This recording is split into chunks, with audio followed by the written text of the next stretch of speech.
there. The reason that no one got injured or hurt was in fact that there was a good spirit there, the rainbow serpent. Could this be proof of the existence of the elusive monster of Lake Van? Certainly the man who shot this footage thinks so. We thought it's just an accidental attack, but we kept on receiving information that more and more children are being attacked.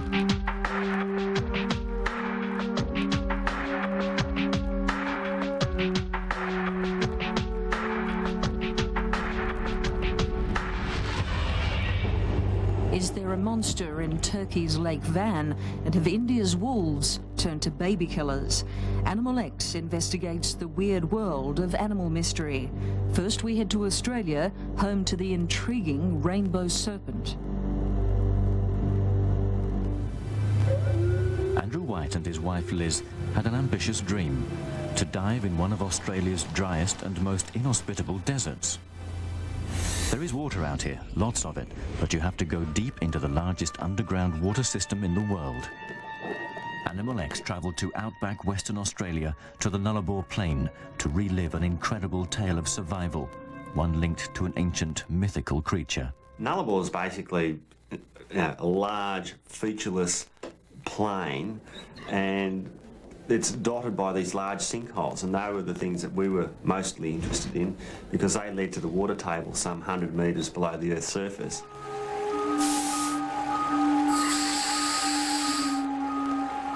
Cave diving is not safe. Lots of things can happen. It can be a hazardous dive, even for experienced divers like Andrew and Liz, makers of the internationally acclaimed Quest and Deep Probe dive documentary series. But as they and the team prepared, they had no way of knowing that their fate would be decided by a creature from the Dreamtime, an Aboriginal myth, the rainbow serpent. The rainbow serpent is common across Indigenous Australia, and there's a different name for it in every language. But ultimately, the symbolism is the same. It symbolizes the creative and the destructive power of nature. The Aboriginal tribes of this area are closely tied to this land.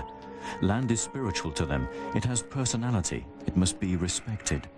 The rainbow serpent is a mysterious force to be reckoned with. We had some of the tribal elders with us on the expedition, and they did venture out with us to basically give us the okay to go diving on their land. The caves had particular significance. To them, they were part of the beginning of life itself, and the rainbow serpent was an inextricable part of the legend. A star fell from the heavens and hit the Nullarbor Plain and bounced into the ocean. And then from that emerged two spirit people. And as they swam towards the cliffs, they found some entrances to caves, which they swam through, and then they emerged on the land as man and woman. And so that was their way of explaining the creation of their people that lived in that area. They'd all noticed something unusual on the way in. A strange snake, brown and green, about 1.5 meters long. If they'd realised its true significance, the expedition would have gone no further. We had one of the tribal elders with us on the expedition, and prior to starting the diving, she felt a very strong spiritual presence, and we offered for her to come down, and there was no way on earth that we were going to get her into the cave, because to her, not only did it have some spiritual significance, but there were spirits down there, and we didn't think of anything of it at the time because we were there to explore this thing, and most of the things that we were doing were scientific in nature, and to us it was just a dreaming story. Snakes are often seen as messengers of the rainbow serpent. And of course, snakes live underground, in holes and cracks in the rock, in places associated with the underworld and all that's associated with the underworld. So that to come across a prominent snake at the beginning of an expedition could be interpreted as a warning to be careful. After almost a month of diving, the expedition came to the end of the tunnel, blocked by a massive rockfall, but they'd swum nearly 5 kilometers into the earth, a major achievement. The team gathered in the base camp cavern to remove nearly 2 tons of gear. As they started to work, the rainbow serpent struck in a way that was totally unexpected. On the surface, a gigantic storm suddenly appeared. The storm broke with frightening intensity. 100 million litres of water gushed through the caves onto the team far below. Without warning, the cave system collapsed. In the blackness, millions of tons of rock fell into the tunnels, trapping 13 team members, including Andrew. The cave collapse was totally unexpected, and it turned from a small trickle to just a cascading torrent. And as that happened, boulders and our equipment started charging down into the cave. The ledge that we were on moved, and all the rigging broke away, and it was obvious that whoever was below us was going to get killed just from boulders and water and debris going down into the cave. And I really thought that was going to be my last day on Earth. And it got to a point where the water started to subside enough that we made a decision. We said, well, if we stay here, we're probably going to die. If we go, we may get injured or get killed, but it's worth the risk. The rock was highly unstable, boulders weighing several tons, precariously balanced on mud and debris. But one by one, the team came to the surface. It was a miraculous escape. But for a local Aboriginal elder, there was more to it. There wasn't a by any chance, and we said, well, as a matter of fact, there was. All the time that we'd been going in and out of the cave on that last day, there was a presence of a snake there. Well, at that point, you could sort of feel the hair coming up on the back of your neck.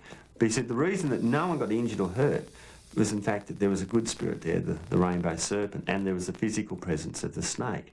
We were being prevented from seeing any more. That's why the spirits collapsed the cave, and it made sure that we got out. The Aboriginal rainbow serpent remains a myth.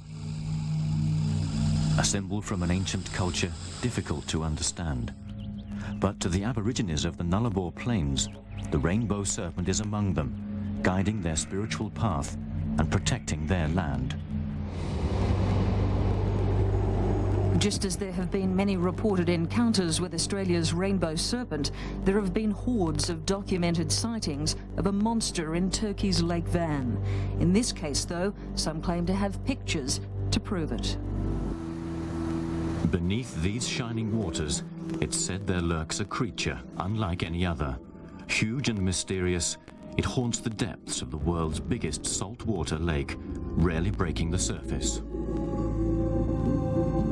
The people here in this remote Turkish village believe there's a monster in Lake Van. X travelled far into eastern Turkey to the vast expanse of Lake Van, the fourth biggest lake in the world. The people of this ancient region are convinced that Van is home to a creature beyond the comprehension of science. A creature that may have even been sighted in centuries gone by and immortalized in stone on the walls of this 1,000-year-old church. Local fishermen are among those who've witnessed the monster.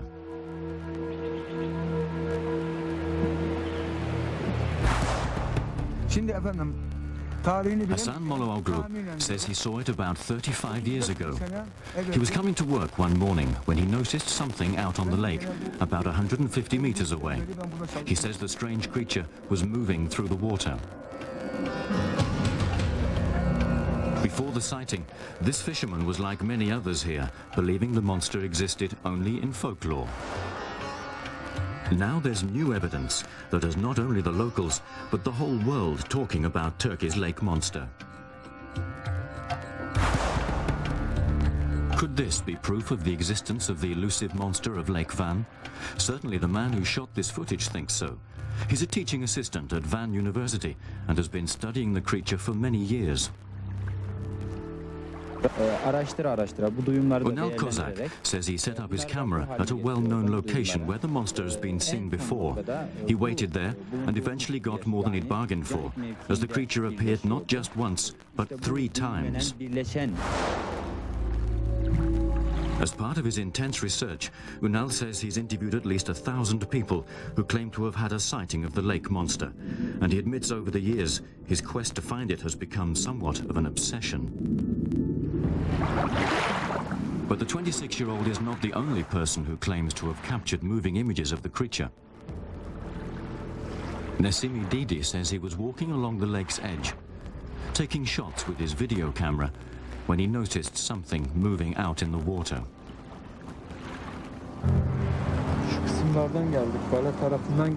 He says it was only by chance that he was able to film it.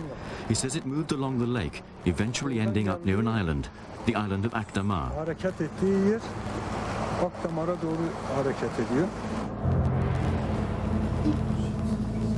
Astonished by what he was witnessing, Nesimi recorded these images of the monster, apparently swimming near the surface of the lake.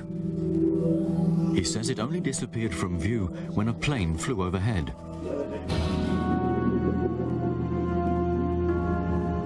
What makes the existence of such a creature even more extraordinary is how it manages to live here at all. You see, Lake Van is so salty, there are very few fish that can survive.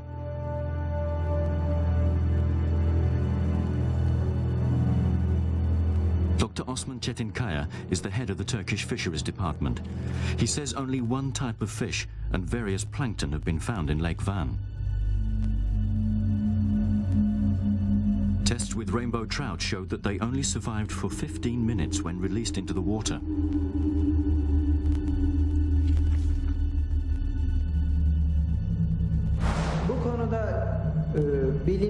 But he admits that when it comes to the lake monster, no scientific research has been conducted to see whether or not there is such a life form. He says the main reason is that there isn't the right equipment, and as well there is no researcher in Turkey experienced enough to do the job. There's little sign of the legendary lake monster losing any of its appeal, as people from all walks of life clamour to explain its mysterious appearances. Is it some type of fish monster, a breed never before recorded in science? Could it be an apparition caused by shadows on the lake? Or is the monster simply the work of charlatans, a clever hoax? As long as the rumours persist that something is lurking in these remote waters, the people of Van will be watching, hoping for another sign that out there in the black depths swims the monster of the lake. In childhood, big bad wolves are something we imagine in fairy stories, like Little Red Riding Hood and the Three Little Pigs. But in India, there's a real fear of these cunning predators after an astonishing number of child killings. But just what's out there? A wolf pack or wolf men?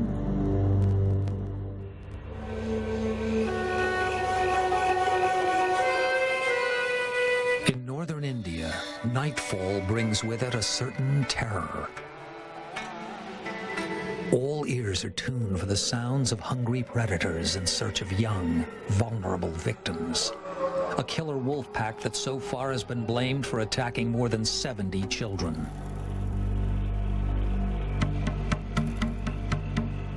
Animal X traveled to the impoverished district of Ray Bareli in the state of Uttar Pradesh to investigate the incredible reports of man-eating wolves. It's a story that's made headlines around the world and has grown bigger in the telling. Now entire villages are barricading their doors against these so-called devils of the night.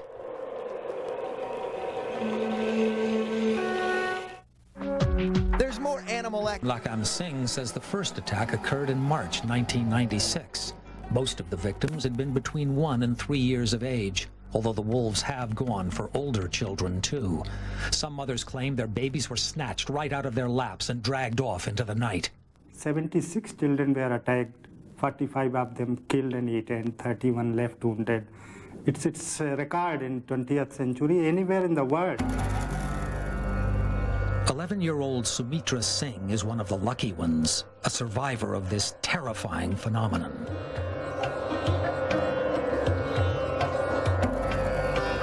Her frightening ordeal happened one hot August night at 2 a.m. The family had moved outside to sleep because of the heat. Little did they know their daughter would now become easy prey. No one heard the wolf approach. It was only when Sumitra screamed that her parents and grandmother flew into a panic. The animal grabbed her once, dropped her, then grabbed her again. Her father eventually managed to scare it off into the forest. For the rest of her life, Sumitra will carry a stark reminder of her brush with death, teeth marks made by a fierce predator who left still hungry. Mysteriously, Sumitra wasn't the only person to be attacked that night. In a village just a few kilometers away, 2 wolves had gone on another feeding frenzy. Sarjo Devi says she learnt of the attack at a hospital where Sumitra was being treated. She spoke to a father whose daughter had been mauled to death by wolves. He had the baby's head with him. This is the man she met at the hospital, Mohammed Ismail, father of 2-year-old Ruxana. He has vivid memories of the shocking event. It also happened outside while the family were sleeping. Mohammed says he saw 2 wolves in the bush after the attack. The one that had snatched his daughter was moving slowly. The other was further ahead. Despite a frantic search soon after the baby was taken, nothing was found. The situation changed, though, in the morning.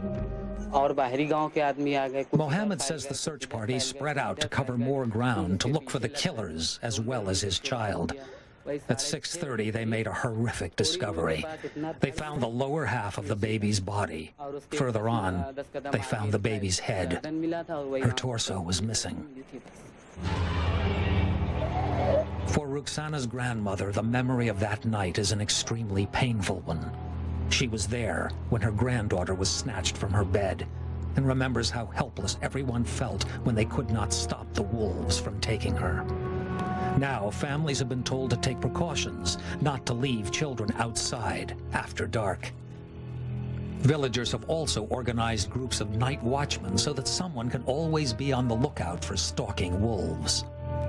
The reality of it all is that locals here have virtually become prisoners in their own homes after nightfall. For some, though, the warnings have come too late. Badrunisha Ismail says of course people have changed their ways, but nothing will bring back her only granddaughter. The government, meanwhile, has set up teams of wolf catchers. Every night, the hunters search for any signs of the wayward predators, and if they find them, they shoot to kill. To coax the wolves out into the open, team members have tried everything from playing a tape recording of a crying child to using live bait. But more often than not, they're outwitted by the cunning animals. So why have the wolves of India turned to man-eaters? Ironically, they're classified as an endangered species here, and since changes were made to conservation laws in the 1980s, their numbers have increased up to 4 times in some areas. The government is now accused of making a goodwill gesture that's gone disastrously wrong. This official says the other problem is that over time, the wolves' natural habitat has decreased due to cultivation. In desperation, they've been forced to look for other sources of food. As people move in, their children become an easy target, and so the attacks occur. Local shepherds in particular have come in for criticism, accused of blatantly moving their flocks closer to the wolves' natural environment.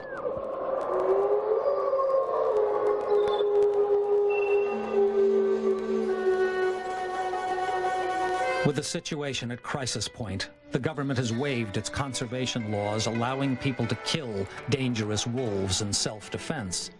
Villagers are told to shoot at it with a rifle or hit it over the head or spine. Such incredible stories of invincible beasts snatching children have led to rumors that it may not be the work of a wolf pack, but of wolf men. While it's standing and leaping, its height almost becomes 5-6 feet. Certainly in ancient folklore, there have been many bizarre tales of wolf men eating and attacking children. In India, some people's fear has turned to hysteria. This elderly resident says he certainly doesn't think the baby snatching is the work of a wolf. After all, he says, wolves are shy creatures, and they wouldn't have the courage to do such a thing. He says word is needlessly being put around that a wolf is responsible, but in reality, it's a different story.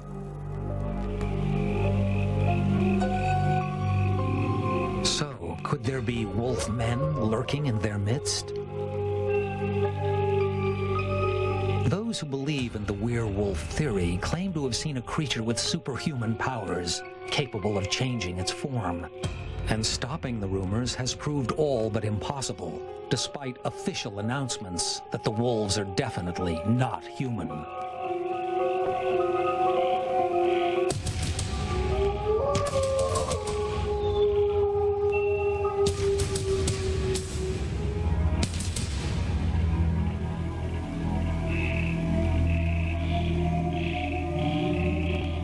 Those who've grown tired of waiting for the wolf catchers to get lucky have taken the law into their own hands. Several people have been attacked by lynch mobs for supposedly being the wolves in disguise, and the villagers' primeval fears, fueled by superstition, have led to the deaths of 3 men, one of them incinerated in a vehicle.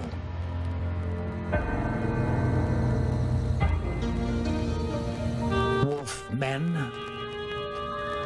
Or wolf pack? Whatever the locals' beliefs, there appears to be no easy solution to the problem.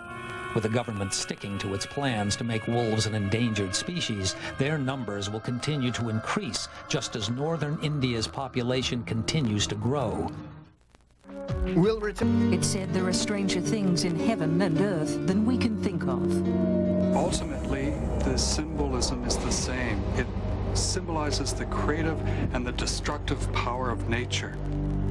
While it's standing and leaping, its height almost becomes 5-6 feet. You've just seen some of them on Animal X.